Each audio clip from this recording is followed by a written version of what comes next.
كان نهار عادي. ابتسام لشكر ناشطة مغربية معروفة بجرأتها دارت صورة بسيطة، مجرد سيلفي، ولكن داك السيلفي قلب حياتها، لأن التيشيرت اللي لابسة فيه كلمات وصورة اعتبروها بزاف ديال الناس إساءة للإسلام. ومن ثم بدات الحكاية.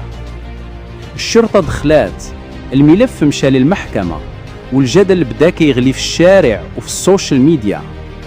الناس ما بقاوش ساكتين، واحد كيدافع على الحرية وكيقول ابتسام غير عبرت على رأيها، الحرية حق للجميع.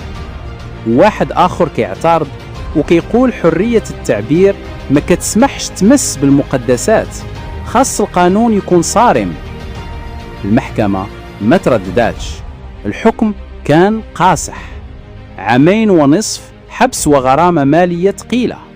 الخبر وقع كالصاعقة وخلى الناس يسولوا فين كيسالي الحق في الحرية وفين كيبدأ احترام المقدسات. القضية ديال ابتسام ما بقاتش غير قصة ديال ناشطة، ولات مرآة كتعكس واحد الصراع عميق داخل المجتمع المغربي، صراع بين جيل كيحلم بحرية التعبير بلا قيود، وجيل كيآمن أن الهوية والدين خطوط حمراء ما خاصهاش تتجاوز.